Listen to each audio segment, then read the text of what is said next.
Hello everyone. So the next question is from JEE Advanced 2020. Again very interesting question. बहुत ही conceptual question है, बहुत difficult नहीं है, बहुत routine question है. Let's try this question.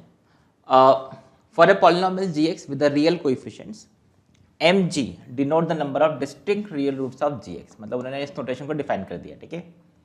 Suppose S is the set of polynomials with real coefficient defined by this. S is a set of these type of function उन्होंने define किया where a0, a1, a2, a3 are some real numbers. For a polynomial f dash f double dash denotes its first and second derivative, ठीक है.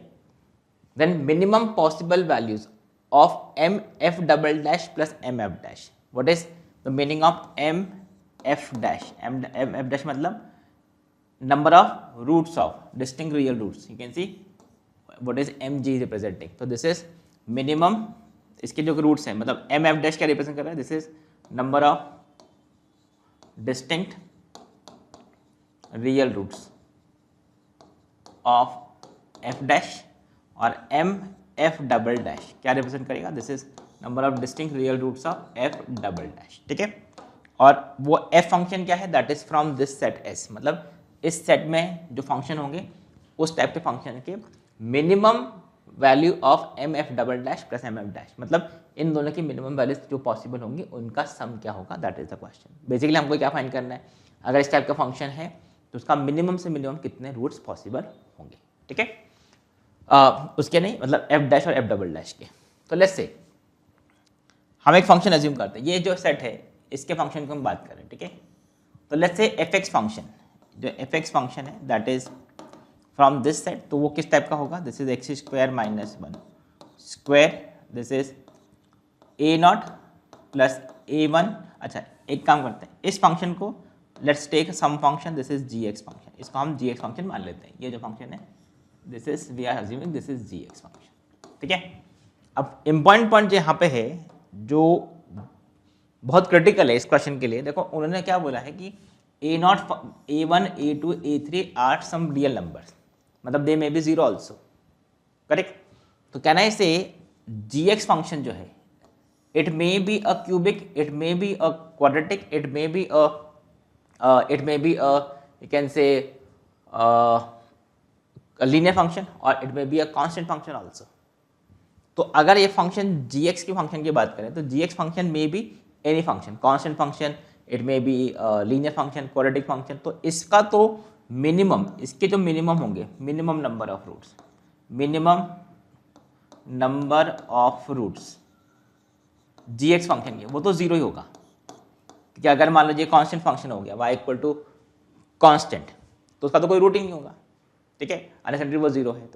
तो minimum जी X, क्योंकि हमको minimum number of roots ही count करने हैं, minimum possible value मतलब minimum roots of function count करने हैं, ठीक है. अब एक्स स्क्वायर माइनस वन की अगर हम बात करें तो यू कैन क्लियरली सी ये एफ एक्स फंक्शन जो है this is x plus one का square, x minus one square, और ये जी एक्स है. यू कैन क्लियरली सी जो एफ एक्स है, f of one is equal to f of minus one is equal to zero, right. तो जो F X function है उस function के मिनिमम कितने रूट्स होंगे, तो you can clearly see F X function इसके मिनिमम दो रूट्स होंगे, वन और minus one, one and minus one. By one and minus one because you can see G X का तो मिनिमम जीरो रूट है, तो ये जीरो का होगा एफ एक्स या तो वन पे होगा या फिर माइनस वन पे होगा, करेक्ट. अब हम बात करते हैं एफ डैश एक्स की. तो you can clearly see F dash X की, अगर एफ डैश एक्स की बात करें तो x is equal to one and x equal to minus one. You can clearly see F X function के लिए फॉर एफ एक्स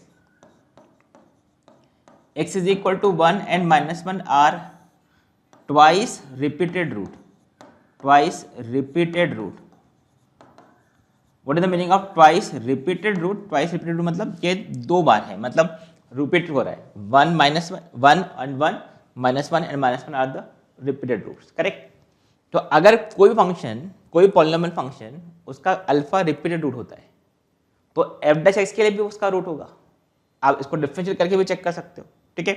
तो by the same logic I can say F dash X के लिए भी x is equal to 1, x is equal to -1 भी इसके रूट्स होंगे, y x is equal to +-1 इसके रूट्स होंगे, बिकॉज ये x इज इक्वल टू 1 और x इज इक्वल टू -1 क्या है, रिपीटेड रूट है, फर्स्ट थिंग, राइट।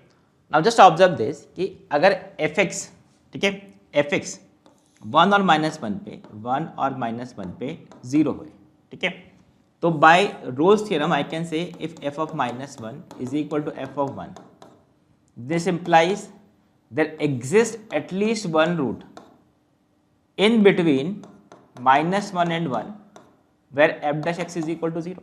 कम से कम एक रूट जरूर लाई करेगा किसका, फंक्शन का, बिकॉज ये सब फंक्शन क्या है, कंटिन्यूस डिफरेंशिएबल फंक्शन है। By Rolle's theorem you can see f dash x के कितने रूट्स होंगे, तो f डैश x के दो रूट्स तो यहाँ से आगे 1 और -1, और एक रूट हमने क्या बोला, by Rolle's theorem since fx का 1 और -1 दोनों रूट पॉसिबल है, तो उसके बीच में f डैश x एक बार का जरूर 0 होगा, कम से कम एक बार, क्योंकि हम मिनिमम नंबर ऑफ रूट्स की काउंट कर रहे हैं। तो यू कैन सी हियर जो fx फंक्शन है, fx फंक्शन उसके मिनिमम 2 रूट्स थे, f डैश x फंक्शन के मिनिमम 3 रूट्स हैं, मिनिमम 3 रूट्स होंगे, by minimum 3 roots you can see by Rolle's theorem, ठीक है, जो हमने अल्फा फाइंड किया। तो you can see f dash x के रूट्स क्या है, -1 अल्फा और 1, -1 अल्फा 1, अल्फा क्या होगा, -1 से 1 के बीच में लाई करेगा। नाउ सी अगर हम f डबल डैश x की बात करें, तो f डबल डैश x के मिनिमम कितने रूट्स होंगे, तो वी नो अगेन अगर एक पॉलिनोमियल है जिसके रूट्स -1 और अल्फा है और अल्फा और 1 है, तो उसके बीच में इसका डेरिवेटिव 0 होता है बाय रोल्स थ्योरम अगेन। तो कैन आई से इन दोनों के बीच में -1 और अल्फा के बीच में f डैश x के डेरिवेटिव का एक रूट जरूर लाई करेगा, कम से कम एक रूट जरूर लाई करेगा, तो ये इसका एक रूट बीटा 1 आ गया, और अल्फा और 1 के बीच में इसका एक रूट जरूर होगा, कम से कम एक रूट जरूर होगा, तो ये बीटा 2 होगा। मतलब f डबल डैश x के मिनिमम कितने रूट्स होंगे, minimum there will be 2 roots, beta 1 और beta 2, which will be between -1 and alpha and 1। So how many roots of f dash x we have, minimum 3 roots, and f double dash x के minimum कितने roots हैं, 2 roots, that means total इसका value कितना हो गया 5, that is the minimum possible value of this which is equal to 5। I hope this is clear। तो simple concept of Rolle's theorem, बहुत ही अच्छा क्वेश्चन बनाया गया है, इसमें बहुत इंपॉर्टेंट कॉन्सेप्ट हमने क्या यूज़ किया, देखो अदरवाइज आपको फिर डिफरेंस करके चेक करना पड़ेगा, इससे बेटर क्या है, हमको अगर प्रॉपर्टीज पता होती हैं तो हम डायरेक्टली क्वेश्चंस को सॉल्व कर सकते हैं। तो रिपीटेड रूट का कॉन्सेप्ट इज वेरी इंपॉर्टेंट। अगर कोई फंक्शन का अल्फा रिपीटेड रूट है, ट्वाइस रिपीटेड रूट है, तो उसका डेरिवेटिव का वो रूट जरूर होगा, ठीक है। So I hope this is clear, easy question, not difficult, advance के पॉइंट ऑफ व्यू से नॉट वेरी डिफिकल्ट क्वेश्चन। इस टाइप के क्वेश्चन बहुत आपने ऑलरेडी किए होंगे। So that's it for this question, thank you, bye bye.